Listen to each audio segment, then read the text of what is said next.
As our war in Asia gets bigger, a largely unnoticed victory over the communists has been decisively won in Southeast Asia. In fact, it is the single biggest defeat ever handed to communists anywhere in the world. And it was won without a single American soldier, American dollar, or bomb. It happened here. On the map, it resembles an abstract painting. It is, in fact, a chain of 3,000 exotic and bountiful islands. Together they form Indonesia, the world's 6th most populous country. Geographically, it dominates Southeast Asia, and politically, as the former ally of Peking, threatened to become the communist Southern Front in the malignant battle for Asia, a massive end run around Vietnam. 16 months ago, these beautiful and tranquil-looking islands exploded with stunning violence. Indonesia is still in a state of shock.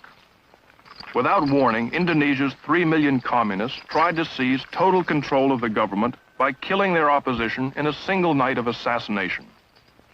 This act, in turn, was revenged by the slaughter and arrest of 500,000 suspected communists. The terror and the trouble is by no means over. Indonesia's present turmoil, conflict, and power struggle is not altogether new. The Balinese kecak, a kind of Hindu passion play, illustrates vividly the complex and alien struggle going on today.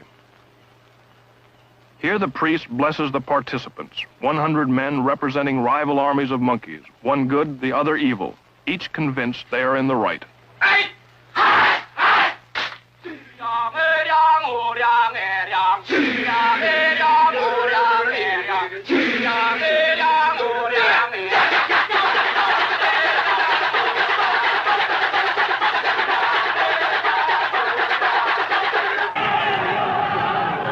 Today's real battle between the forces of good and evil rages in the streets.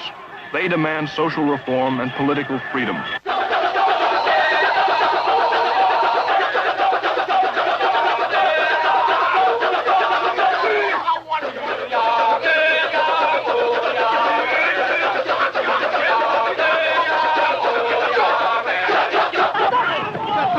Their cry is not down with America or Yankee go home. What they are demanding, in effect, is down with the communists, Yankee come back.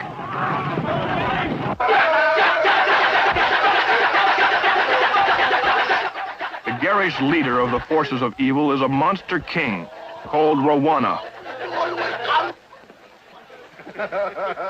President Sukarno, with flamboyance and arrogance, led Indonesia to liberation in 1945 after 350 years of Dutch rule.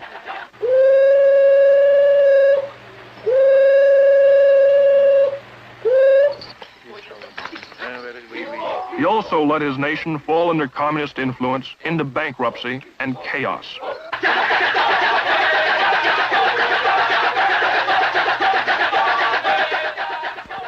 The good king, portrayed by a girl, is named Rama. Rama, with the help of his army, tries to save the country and destroy the evil forces of Rowana. Today it is General Suharto and his army that crushed the communist coup. It is Suharto that leads the effort to remove President Sukarno.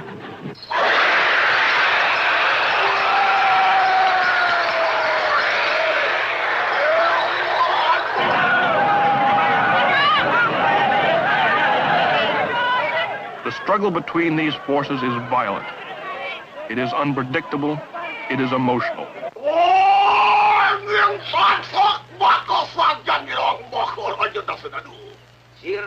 In Hindu mythology, we are told the battle can never be won because all good has some evil in it and all evil has some good.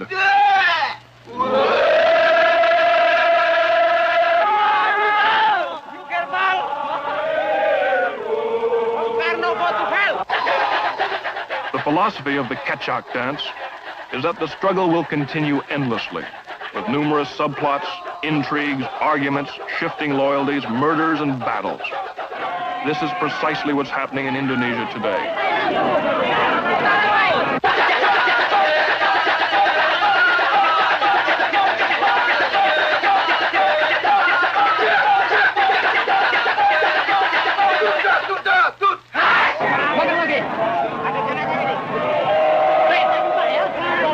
Tolong ya. Ayo.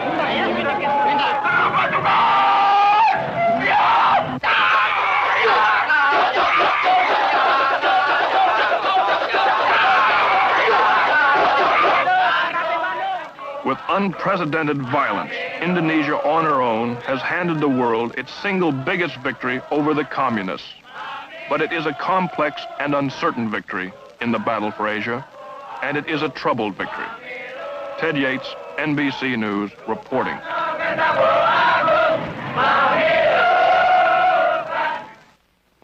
In theory, at least, all factual information about Indonesia is contained here, the Bureau of Statistics.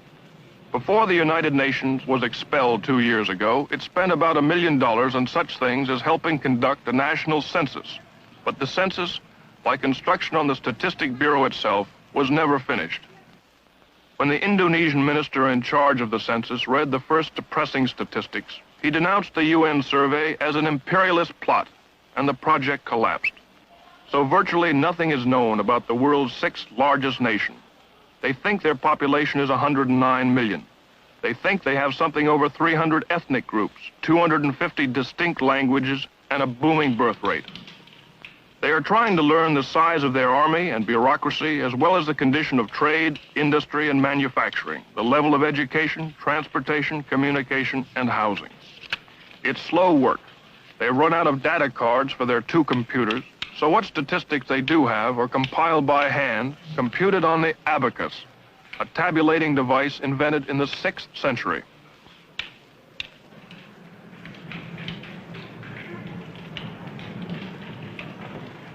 Vital as this job is, Indonesia's plight today is so far-reaching that the people hired to untangle the mess rarely come to work, and when they do, stay only half the day. Sanusi here is preparing to leave. After 33 years, he's now head of government agricultural statistics. His salary is $5 a month.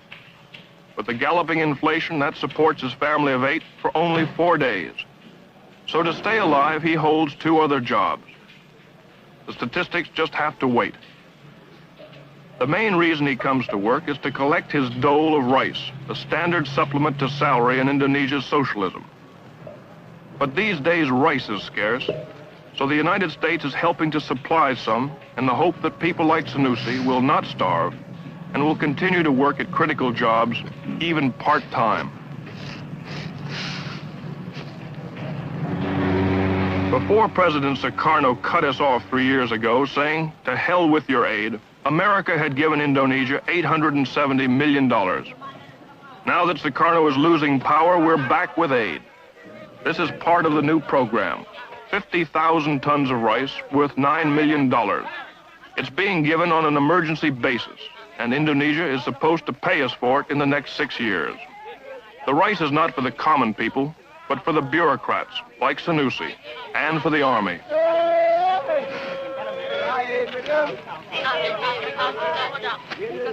About 3% of the rice never reaches its destination.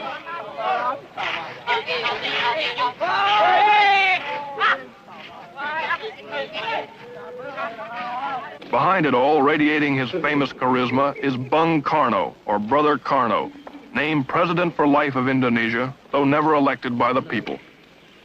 Sukarno likes to be called the playboy of the Eastern world. He has 4 palaces. The Freedom Palace is where he works. The others are strictly for pleasure.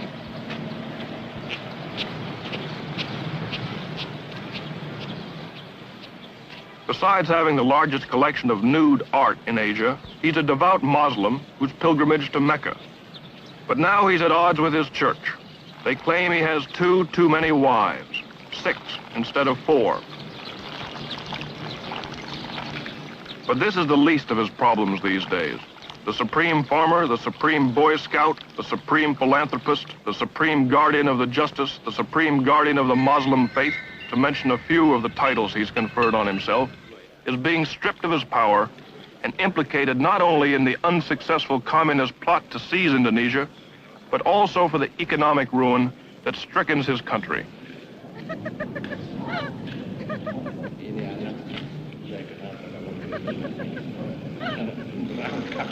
Meeting with the great leader of the revolution is General Suharto. He's at his side not to help him lead the country, but to methodically lead him out of power. Suharto heads what is called the New Order. Relentlessly, they are opening to public scrutiny the corruption and conspiracies of his regime.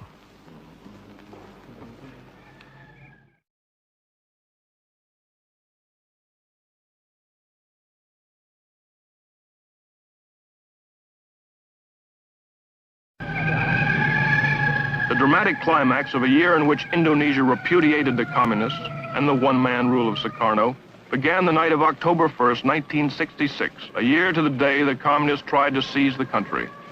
Assembled was a special military tribunal. On trial was Dr. Subandrio, next to Sukarno the most powerful man in Indonesia. He was Deputy Prime Minister, Foreign Minister, head of the State Secret Police, boss of the anti-American state news agency. He was also President Sukarno's closest friend and confidant. His trial was particularly significant because it helped establish that Sukarno himself clearly had a role in the communist coup. It was Sukarno who protected Subandrio in the palace after the coup attempt. When students ransacked Subandrio's foreign office and discovered correspondence between him and Red China's foreign minister Chen Yi planning the coup, they stormed the palace, threatening to behead Subandrio. Only then was he imprisoned. The charges against him include treason and conspiracy. The evidence showed Subandrio helped the 3 million-strong Communist Party, its initials PKI, to plot and carry out the coup, including the mass murder of Indonesia's military high command. It was charged that he welded the Indonesia-Peking axis, stole government funds, invented stories to discredit the United States, and conspired with Red China to smuggle guns to Indonesia's communists. Haji Dr. Subandrio pleaded innocent to all the charges. He was found guilty and sentenced to death.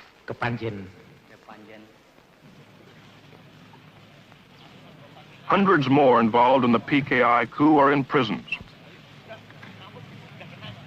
Painstaking interrogations have pieced together the incredible plot. Being questioned is the commander of one of the 3 divisions that spearheaded the coup, Captain Suradi. Supported by the PKI, their mission was to disable the army by murdering its top commanders, seize all communications, and immobilize the government long enough for the PKI politicians to take over.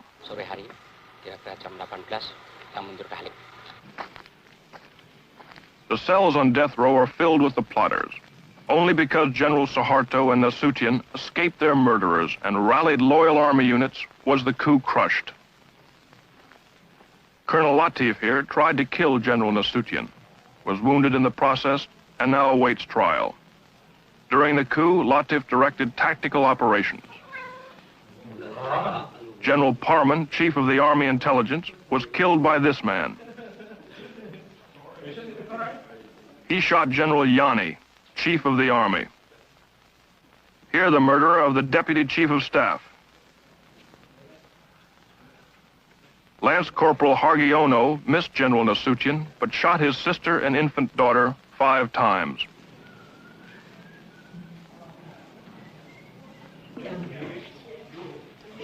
Terror and bestiality was a calculated part of the PKI plan. They even had special mutilation squads made up of girls. The night of the coup, Enda here tortured Nasution's aide to death with a razor. They call it death of 1,000 cuts. Sex orgies went on before the torture ceremonies got underway. The girls claimed they were promised $10 for the evening's work, but were never paid. The girls were instructed by a communist women's organization called Gerwani. For 6 months before the coup, they were meticulously trained in the fine art of torture. They were even given 4 innocent human victims to practice on. The way it was planned, according to their confessions, was the night of the coup, the captured army generals would be brought to a farm near Jakarta called Lubang Buaya, or the Alligator Hole. Here they were to be ritualistically tortured to death. As it worked out, 3 of the generals were dead on arrival. The remaining victims, to the delight of the huge communist throng, were slowly killed. Eventually, the mutilated bodies were dumped down a well. The spectacular atrocities were calculated to so terrorize Indonesia that there would be no resistance to the coup. It worked just the other way. When the hideousness of their crimes were made public, it triggered a national revulsion. This set off the equally brutal slaughter and arrest of 500,000 suspected communists from one end of Indonesia to the other. And the purge continues to this day. Dalam pelaksanaannya ya, supaya kalian bersembunyi, itu aja. Dalam pelaksanaannya agak sembunyi, apabila mereka itu baru adakan, ini kan sudah ada kawan kita. What you see here is typical. Supported by the Army, high school and college student organizations seal off and search a Jakarta suburb for communists. Homes are entered and searched. Men, women, and children are interrogated. Identification papers are examined. Ini buat tanda, ya. Bapak tahu.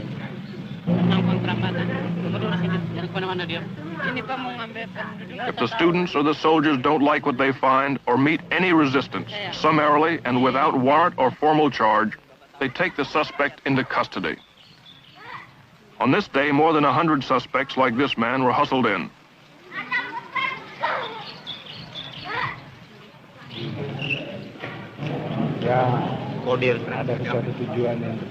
A kind of kangaroo court, supervised by military officers, was held in a nearby building. Here they somehow determined which suspects would be arrested. Di RT 18? Iya. RT 3? Ada Slamet Mulyono. Gimana? 60 were taken off to jail this day, and very uncertain fates. Siapa? Nurrahman. Mulyono. The bitterest current purge is against the Chinese. Between 15 and 40,000 have been killed. The slogans say, Sukarno is the dog of Peking. Sukarno, whore of Peking. The communists are the Chinese. Kill the Chinese. In some places, Chinese stores must be labeled with a sign, RRT, meaning People's Republic of China. Usir means kick out the Chinese. The hatred for the Chinese, even the loyal Chinese, is due in a large part to the fact they dominate 80% of the economy, and many refuse to integrate or assimilate with the Indonesians. About 600,000 remained citizens of Red China, and they did support the PKI.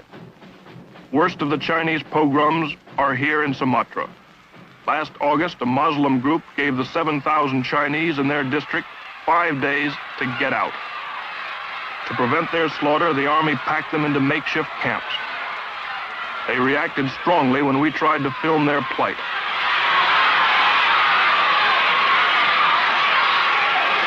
For 2 months, 1,600 men and women, children have crowded in here, waiting to return to Red China. As you can hear, they're not very friendly. They're very short of food. Their cry, as you can hear, is Gang Yang America, Gang Yang Nia Cologne, which means crush America, crush the neocolonialists.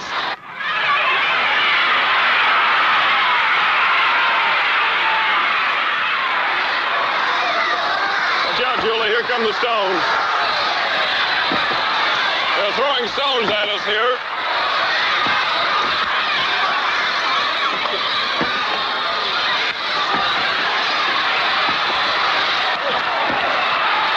Camps like this, a total of about 5,000 Chinese. They're waiting to be deported.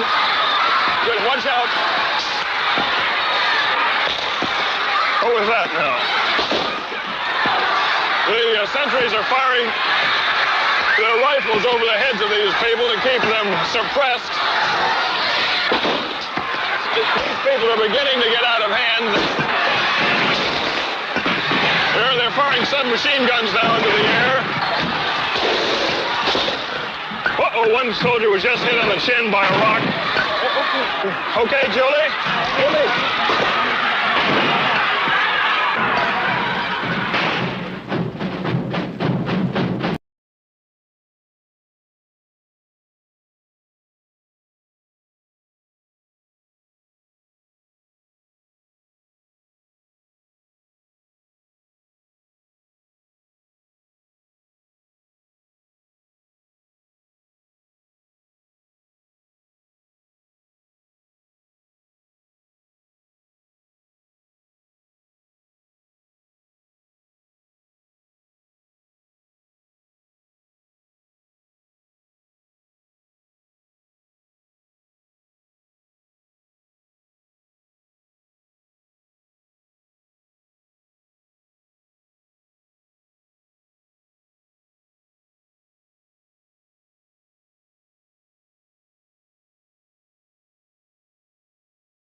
They call this Blueprint Hall, and in it are hundreds of models of unfinished show-off projects.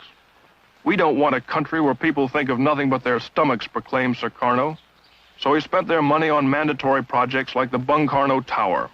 The plan includes a 100-foot column with a revolving restaurant at its top, and it's typical of Sukarno's national policy of putting second things first.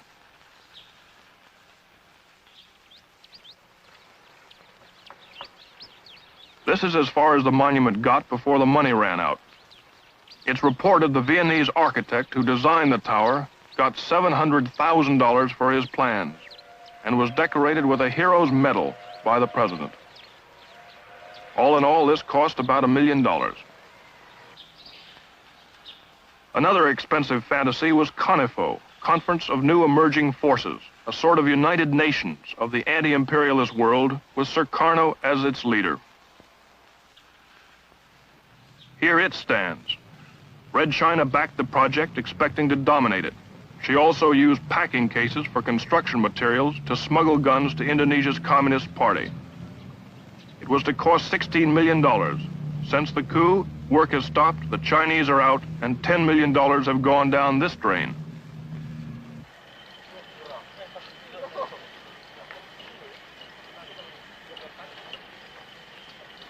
There are hundreds of such projects littered all over Indonesia, millions squandered on them. The National Monument still has a little work going on. No one knows how much it has cost. It's a presidential secret. However, at the top of the 300-foot obelisk is a symbolic flame coated with $300,000 of pure gold. Heavy machinery in critically short supply rots in the sun, waiting for full-scale work to resume on the monument. At least some of the ruined machinery is put to good use. It serves as shelter for a few of Jakarta's 300,000 homeless.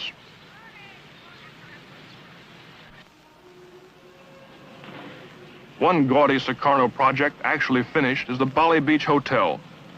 The 300 air-conditioned rooms are mostly empty.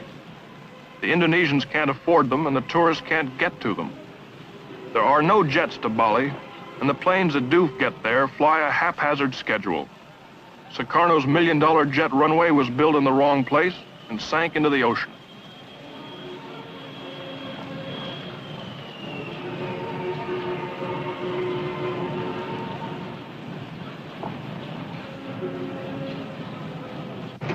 The word Tabit on the bus is a Sukarno slogan meaning live dangerously, and getting off this morning is Sanusi, head of Indonesia's Bureau of Government Agricultural Statistics.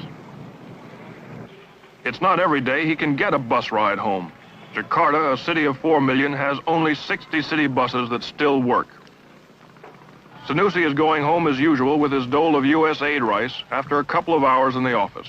He has 2 other jobs to attend to. Without his cookie business and dry goods hustling, his family would starve. His life, like the city around him, is desperate. Jakarta's canals are open sewers. Smallpox has been epidemic. More than half the city has no electricity, and the cost of living has risen 2,000% in the last year. To live at all is to live dangerously. With him away, and most of his colleagues also off moonlighting, the statistics dawdle along. But some clear facts have been established, most of them gloomy. But bad as things are, one positive fact is known. Indonesia has a fabulous potential wealth in natural resources, and the new order wants it exploited. So they're returning the private properties expropriated by Sukarno's regime. Goodyear's Sumatran rubber empire is an example. It was seized in 1965. The Rubber Workers' Union was communist-run, so after the coup, many of them were killed or imprisoned. Some of the survivors, you see them here, still work the rubber, but this time as prisoners and at gunpoint.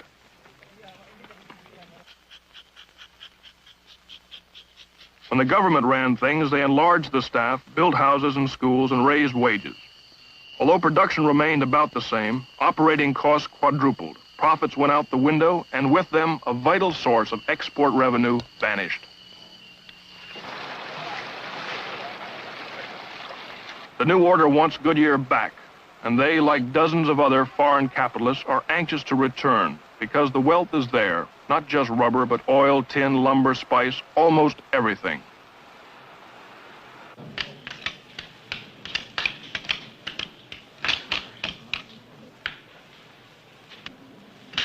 Not all their findings are as happy.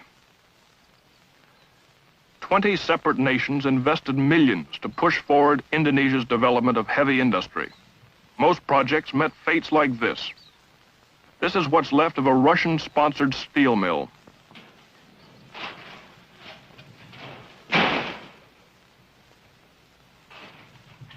Sukarno charmed the Russians into building it in a remote corner of Java with no decent roads, no available labor, no water for the boilers, and more important, no iron ore for the blast furnaces. It's abandoned now, the expensive machinery rusting away. What it amounts to was a $36 million misunderstanding.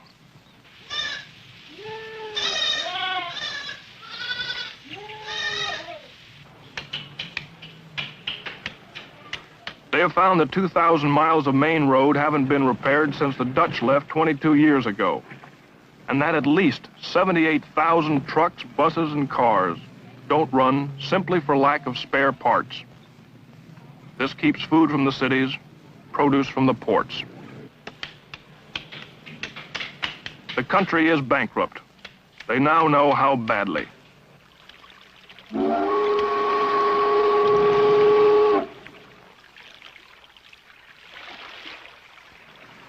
Indonesia owes the outside world exactly 3 times as much money as she can earn. This is one of the causes. To earn foreign exchange, Indonesia must trade, and assuming her factories were working at more than 20%, which is doubtful, and that she had the roads and the trucks to move her products to the ports, which she doesn't, the ports are falling apart. Sumatra is the richest island in Indonesia, and this is Sumatra's biggest port. Not only is the harbor silting up with mud, but 80% of the machines that move cargo are broken. In many cases, they need only a simple spare part. The mechanical wreckage is further compounded by what amounts to chronic corruptness, red tape, stealing, smuggling, and inefficient management.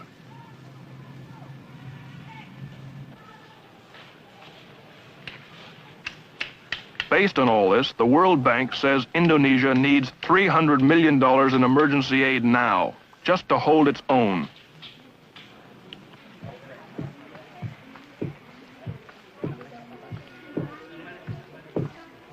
Holding its own means that people, including lucky high officials with jobs like Sanusi, don't actually starve. Holding its own means that the 21 people that live in Sanusi's 4-room house aren't evicted because he can't meet the $2 monthly rent. It means that his oldest son can still get enough rice to pound into flour for their cookie business. Holding its own has many small meanings. To Sanusi, it also means that the soaring inflation won't get any worse and lose the few customers he can find for his dry goods sales. As it is, he negotiates for hours with the wholesaler over a vital ½ cent in the price of his merchandise. The ½ cent is as important to the wholesaler as it is to retailer Sanusi. 1.200. Saya nggak mau itu. Holding its own means Mrs. Sanusi's cookies will also find cash customers in the morning market. Tambah-tambahan untuk gaji saya kan nggak cukup, lebihnya untuk nambah-nambah gaji saya yang nggak cukup kan deh. Iya. So the 300 million means things just won't get any worse. And this, of course, is the problem. Sukarno's one-man rule is finished. The communists are out of power. Sound social and economic reforms are in the works. The biggest country in Southeast Asia is a friend again. Now comes the intricate task of stabilizing this unexpected victory and repairing Indonesia's ruin before the hungry and emotional country rebels against the new order. Right now they are waiting and hoping and trying to survive day to day.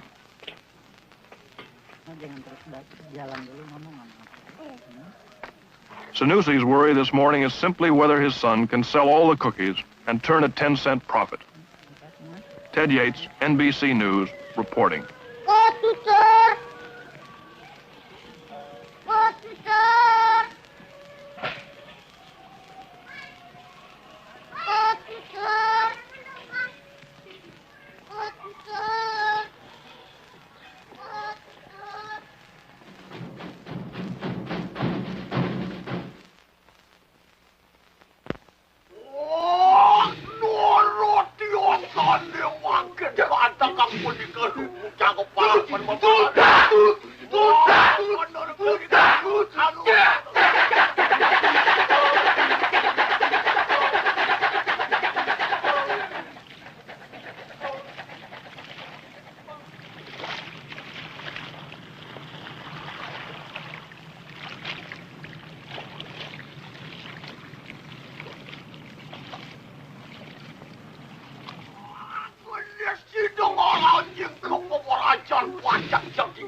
The 300,000 people killed in Indonesia during the last 16 months are about 100,000 more than the total military casualties of all sides in Vietnam since 1960.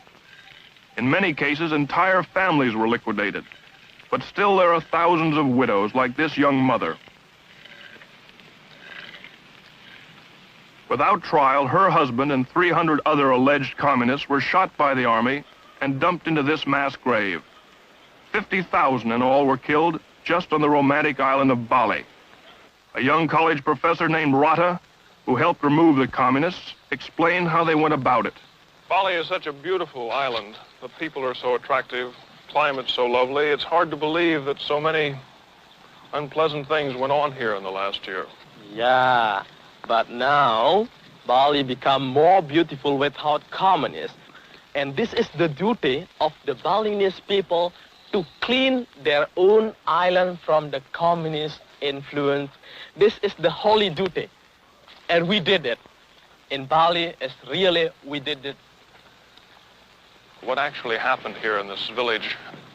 Yeah, the story here is because some of the communist leaders from this village realized that they did wrong already, and they come to the village council and ask to the village council when village council will clean their village from the communist people. You mean the communists themselves asked to be killed? Some of them. And then the village council make a list who must be killed from that village. And some of them want to be killed, but they ask a time. For example, if you want to kill me, you can kill me the next day. And now give me a chance to pray to the temple, to the village temple, to say goodbye to all of my relatives. And the next morning, I'm ready to be killed. So the next morning or next evening, the villagers bring him here and then kill him by sword. They killed him with a sword? Yes, with just a sword. Stabbed them one time and killed, buried it in, and put it the stone like this one so the family can recognize the next morning where is the family buried. What did you do to erase or cleanse the communists or the communist sympathizers in your village from their ideas? Yeah, and later all the communists, for example, come to the village council and then they told that they will swear on oath they will not become a member or sympathizer of Communist Party anymore. Well, how did you hold them to their promise? That is why we cannot hold that. That is why we leave it to the God, and we decided to hold the purification ceremony for them in the village temple, that the God will see them promise and swear on oath. That is the best way. Because, for example, if they come back again to the Communist Party, we don't know, but the God will know it. He is notifying God that a dozen communist sympathizers are to be purified. Girls from the village enter the temple with religious offerings.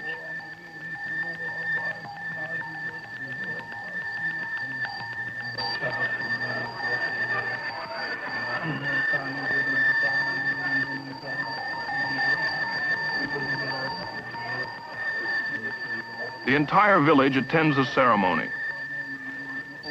The Mangu Dalim, or temple priest, prays to the particular Hindu god in charge of political purification to forgive the surviving communists in the village and to accept their vow never to be one again. It's a bit more involved than putting your hand on the Bible and swearing to tell the truth, but the principle is the same. It's a kind of religious loyalty oath. Events in Indonesia might be a little easier to understand if the communists were killed just for their political beliefs and unscrupulous practices. However, their slaughter was largely a religious issue, a power struggle between communist atheism and fanatical Muslim, Hindus, and Christians.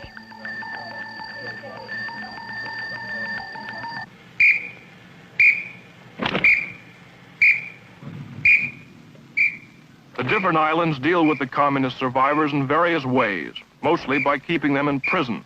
It's estimated that today 150,000 like these are locked away without formal charges. In some camps, they are starved to death or released periodically to be killed by the local citizens. Assalamualaikum warahmatullahi wabarakatuh. In this Sumatran camp, the policy is to re-indoctrinate the inmates, which include women and children, in the concepts of God and state ideology. Saudara-saudara, pada hari ini kembali kita meneruskan pelajaran kita. Today we are back here to continue our lessons. Saudara-saudara, Friends, recently all of you have been taken along, persuaded, ordered, and propagandized to make you disbelieve in God. Those atheists did it. Those people who do not recognize God's existence, those PKI, those communists, they tricked all of you so that you would not believe in God. Are you willing to repent? Now let's everybody chant the prayer in order to beseech God's forgiveness. Ya.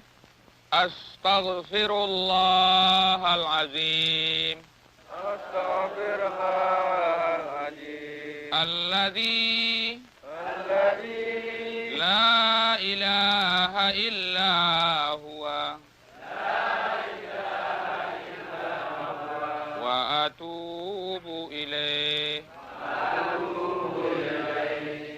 La ilaha illa huwa ar-Rahmanur Rahim. That's the Muslim way. Here's how the Christians do it. Meskipun bukan sejak semula Tuhan menjadikan kita berdosa. Although God did not create us with sins, we are all full of sins. Our behavior has been sinful ever since our great-grandparents in paradise, Adam and Eve. Dan terutama basisnya ialah The foundation of our life is our relationship with God. di mana kita mulai bergaul If we are at peace with God in our hearts, damai, then there will be peace on earth. sudah ku dapat sayang Tuhan. Meskipun banyak ku berat. Astaghfirullahalazim. Tentu ku patutlah ditolak. Allahumma inni atubu ilaika minha. Ya Bapa, ampunilah segala dosa dan kesalahan kami. Dan oleh pertolongan serta persekutuan Roh-Mu yang Maha Kudus. Amin.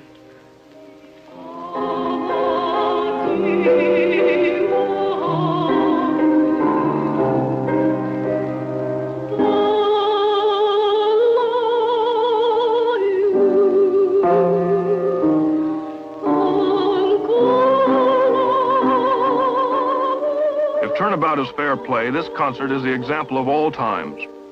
Until 6 months ago, most of the audience was in communist prisons or hiding from PKI goon squads. Not only was religion a point of contention, but so was intellectualism, culture, and free expression. It was banned by the PKI. Books were burnt, newspapers closed, painting, music, films not pro-communist were destroyed. Now the communists are in prison, the intellectuals are out, and they are the vanguard of the new order. One of the ex-cons is a Dutchman turned Indonesian who helped fight for their independence, was elected to their parliament, and jailed in 1962 by Sukarno for his critical views. Next to him is Mukhtar Lubis, an Indonesian hero during the fight for independence from Dutch colonial rule. He's a novelist and newspaperman who published searing exposés of corruption in the Sukarno government.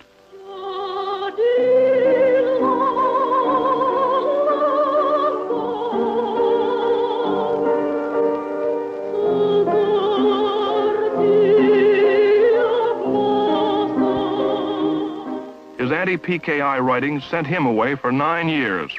9 years of imprisonment without trial have only strengthened my determination to fight even harder for our cultural and intellectual freedom. He's fighting with his newspaper. In his first editorial, he describes the challenges and dangers already menacing the new order. There are still many challenges which we have to face to build this new order. Challenges from the communists, who, though officially banned, are still working underground by exploiting the continuing deterioration of our economy. Challenges from the corrupt old politicians, the vested interest groups, which had enriched themselves so much during the past years. But the greatest danger of all is a possible split within the forces of the new order, between the students and some elements of our armed forces.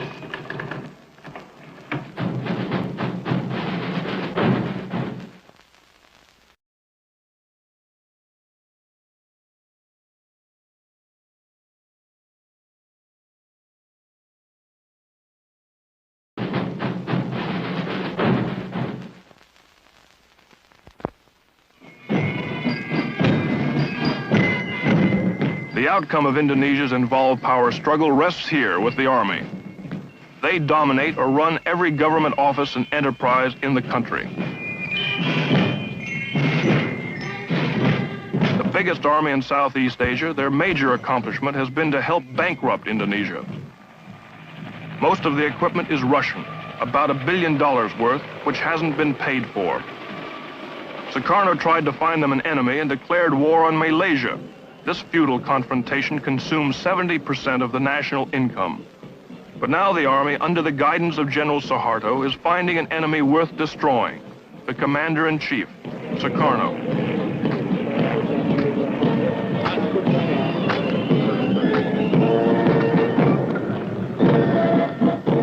Many of the officers have wanted to eliminate Sukarno for months.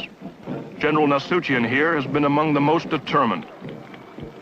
Destruction of Sukarno has been restrained by General Suharto. A premature move might divide the army and trigger a civil war. For all his faults, Bung Karno is still supported by millions of Indonesians. So amidst all this plotting, Sukarno viewed his bankrupt army and addressed his dissident officers. 5 Oktober, saya sebagai presiden mengeluarkan dekret. On the 5th of October, I, as president, decreed that we must build an armed forces because, especially in a nation full of conflicts right now, in a world full of imperialists and anti-imperialists training at each other, not one nation alone can stand erect without an armed forces. We must maintain a united power so that it will not split apart. Stripping his boss of absolute power was Suharto's first step toward preserving unity. 5 months after the coup, Sukarno was frightened into bestowing on General Suharto the authority to take any steps necessary to ensure the stability of the government. Suharto is the son of a Javanese farmer. He's a devout Muslim and mystical. He has a personal soothsayer, or dukan, who he consults on all matters.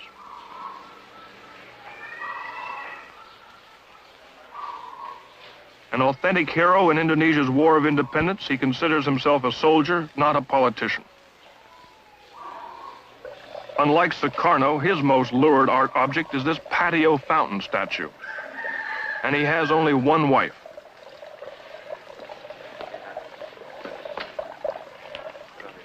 He likes to work at home, a suburban split level. And for relaxation, he shoots golf or Sumatran tigers.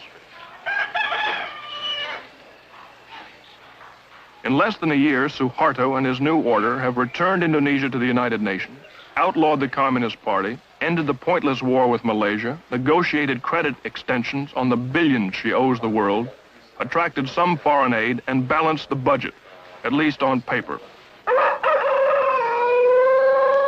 Suharto's accomplishments have been made while assassinations, conspiracies, plots, full-scale riots daily threaten not only General Suharto personally, but Indonesia as a whole.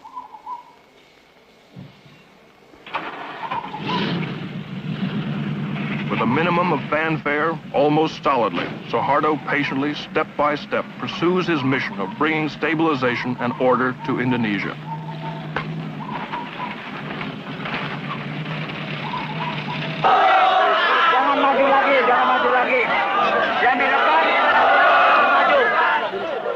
The most unruly and impatient force Suharto has to contend with are the students. Under pressure of their rioting, 2 cabinets have fallen. They forced Congress to reinstate constitutional rule, abolished by Sukarno. This morning, it's Sukarno himself they want to abolish. They plan to storm his palace. Warned by the army this would not be tolerated, they went ahead anyway. Before it was over, 60 were in the hospital. Street riots notwithstanding, General Suharto's most dangerous problem is to reorganize Indonesia without starting a new revolution. In the interest of economy, he should cut government bureaucracy by 1/3 and fire half the army. He should also remove his soldiers from control of the government and let civilians take over. He has to reduce subsidies on food and transportation, and prices will shoot up. It's all political suicide, and in Indonesia, political suicide is not a figure of speech. Here's how it went in October, when the people expressed their opposition toward the Sukarno government. This is a classic situation again of war among friends. The army and the students are both united in their effort to get rid of Sukarno. But in this case, the army has to take a position in a bloody one against the students in order not to protect Sukarno, but to try to keep anarchy off the streets of Indonesia, which has had so much of this bloodshed in the last year. You can hear the thumps of these rocks as they come winging in. So far, no soldiers have been hit. This is really an angry mob now, and students, having suffered, I would say, about 8 or 9 injured, have regrouped and are now moving back down towards the palace, banging on the telephone poles with rocks as they go. They've mixed violence with music all morning.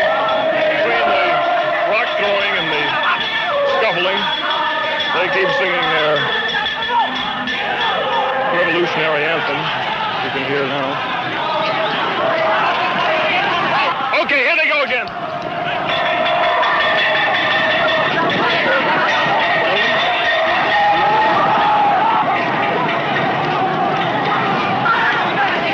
There must be about 1,000 students here now, maybe 2,000. They're being repulsed, run back up this street.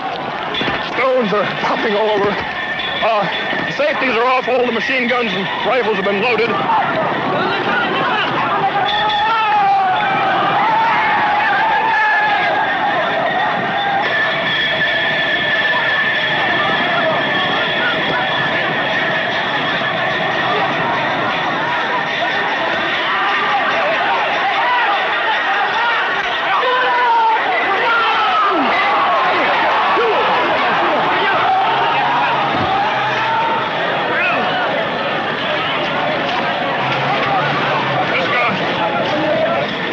Hit over the back of the head by a rifle butt. I think his neck is broken. I'm afraid he's My name is Doctor. Is there a doctor here? I am press. Get a doctor! Get a doctor! You're a press, I understand that. This student, he's a member of the student press, the commie press. He was stabbed with a bayonet. Hold him over here.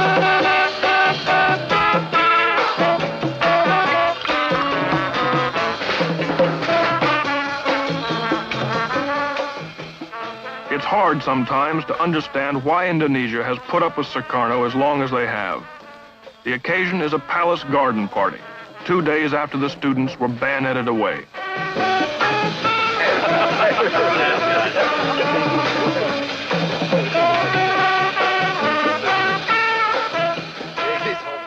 The cynicism of the whole affair is illustrated here. Mrs. Adam Malik is the wife of the new foreign minister, and he is Sukarno's foremost opponent.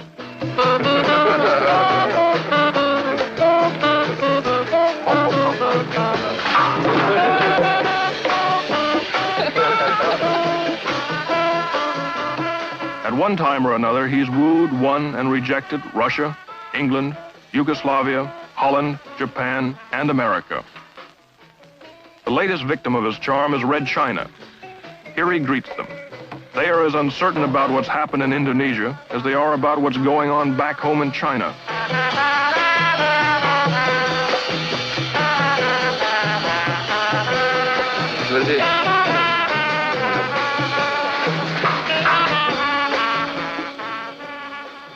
Sukarno's great talent has been his ability to make friends into enemies and fools out of everyone.